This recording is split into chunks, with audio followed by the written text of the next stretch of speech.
हे मला सुरुवातीला असं वाटलं होतं की थोडासा ॲटिट्यूड आहे की काय अक्षयाला, तर त्यामुळे माझ्या मनातनं थोडीशी तिची जी जागा होती ती थोडीशी म्हणजे मनातून उतरली आहे. पण आता एक सीन असाही गेला आहे की तिला जेवायलाही देत नाही वगैरे, तर ते थोडंसं म्हणजे कॅरेक्टरच्या बाहेर जाऊन विचार केला तर राती होत आहे. पूर्वीचा स्वीकार कदाचित करू, कारण तिच्यावर अन्याय झाला आहे. कारण आजीने तिला कमिट केलेलं आहे ऑलरेडी की तूच सिद्धूची बायको होणार आहेस. आवडतंय त्यांना काम, पण अर्थात माझ्या सासूबाईंना सुद्धा मला असं नेगेटिव्ह काम करताना बघायला आवडत नाही आहे. हॅलो नमस्कार फ्रेंड्स, मी मज्जाची नीलम लक्ष्मी निवास या मालिकेच्या सेटवर रेणुका यांच्याशी गप्पा मारायला आली आहे. कशा आहात? मस्त. तुला बघितलं म्हटलं आता ही काहीतरी विचारणार. हो, कारण की आता नवीन नवीन घरात सून आली आहे, सो मोठा ड्रामा तर घरात घडणारच आहे. सो काय असेल, आणि सून आली आता घरात, जिला घरात घेण्यापासूनच सगळं सुरू झालंय तुमचं, किंवा तुमचा विरोध होता त्याला. सो आत्ता कसं आहे? आणि कारण आत्ता एकीकडे आम्ही बघतोय की आता पूर्वीचं सत्य सगळ्यांसमोर आलंय. सो काय सांगाल त्याबद्दल? माझ्यासाठी शॉकिंग आहे की पूर्वी म्हणजे ज्या मुलावर तिचं प्रेम आहे, जे आत्ता तिला जाणवलंय, आणि अशा मुलाबरोबर ती अचानक त्याच्या जीवावर बेतेल असं कसं करू शकते. त्यामुळे माझ्या मनातनं थोडीशी तिची जी जागा होती ती थोडीशी म्हणजे मनातून उतरली आहे. थोडासा राग आहे, पण शेवटी माझं कॅरेक्टर असं आहे की आजी जे म्हणेल, म्हणजे माझी सासू जे म्हणेल ती पूर्व दिशा, त्याच्यामुळे त्यांच्यापुढे कोणाचं काही चालत नाही आहे. त्यामुळे आता असं झालं आहे, परिस्थिती अशी आहे की जरी माझ्या मनातनं ती उतरली तरीसुद्धा वरचा एक धाक जो असतो त्याच्यामुळे मी गप्प आहे. आणि जसं चाललंय तसं गाडी पुढे सुरू आहे.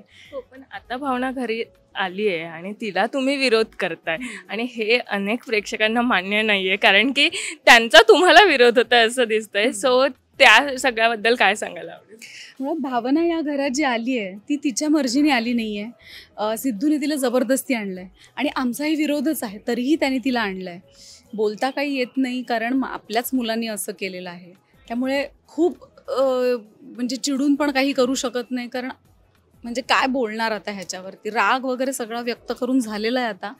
आता ह्याच्यापुढे बघायचं की तो काय करतोय, कारण आपण कितीही झालं तरीसुद्धा आपल्या विरोधात जाऊनच तो काहीतरी करणार आहे सिद्धू. त्यामुळे ह्याचं वाईट वाटतंय रेणुकाला कुठेतरी, की आपला मुलगा आपल्या हातात आता राहिला नाही. एक जो गोंधळाचा सीन झाला त्याच्यामध्ये ते थोडंसं एक फील होतं की मी त्याचा हात भाजला जातो म्हणून मला काळजी वाटते, म्हणून मी त्याचा हात बघण्यासाठी जाते, तर तो माझ्याकडे लक्ष न देता तिच्या साडीकडे लक्ष देतो, आणि तिला काही झालं नाही ना हे बघतो. अर्थात त्याच्या बाजूने ते अगदी योग्य आहे, पण आईचं दुःख काय असतं ते त्या सीनमधनं मला जाणवलं. आणि काय शेवटी आपल्या मुलाचं चांगलं व्हावं हा एकच विचार रेणुकाचा आहे, बाकी तिचं काहीच हे नाही, म्हणणं नाही आहे. त्यामुळे प्रेक्षकांना कदाचित हे आवडणार नाही, कारण काय होतं, सिद्धू आणि भावना ही पेअरच इतकी क्यूट आहे आणि इतकी आवडते लोकांना. सिद्धू इतका आवडतोय, भावना इतकी आवडते की त्यांच्या विरोधात कोणी काही केलं की मग त्यांच्याबद्दल राग येतो, आणि तो साहजिकच आहे. पण मला असं वाटतं की मग तो राग जर माझ्याबद्दल किंवा आजीबद्दल असेल तर कदाचित मग आम्ही योग्य रीतीने काम करतोय, आमचं ट्रॅक बरोबर आहे. पण सिद्धूच्या प्रेमापोटी तरी आता आई म्हणून रेणुका या तिचा स्वीकार करणार आहेत भावनाचा. स्वीकार तर काही पर्याय सोडला नाही ना त्यांनी आमच्याकडे, करायला तर पाहिजेच.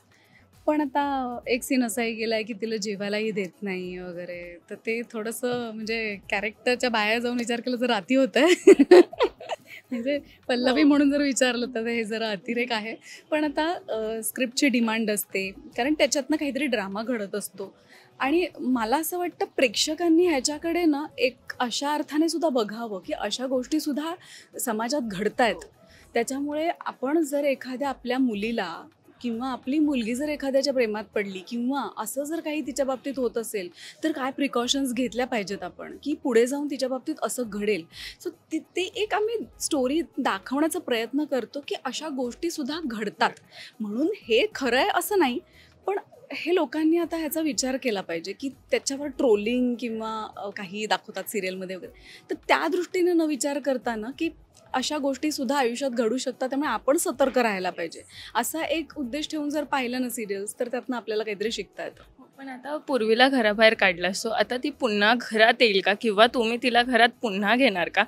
का आता मला असंच विचारायचं की भावनालाच घराबाहेर काढणार आहात? कारण की जो काही छळ होतोय, सो तीही घर सोडून जाऊ शकते या तुम्हीही काढू शकता.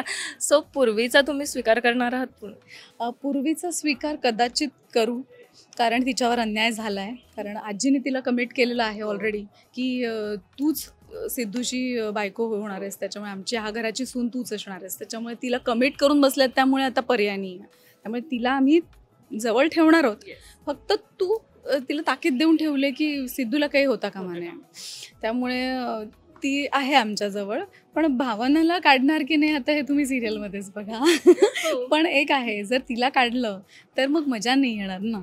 तर पण मग तेही बघता येईल की मग सिद्धू घराच्या बाहेर जातो का तिच्यासाठी, की तो तिला परत घरात घेऊन येतो. नक्की काय आहे ते मला असं वाटतं पुढच्या एपिसोडमध्ये, कारण मलाही माहिती नाही नक्की काय.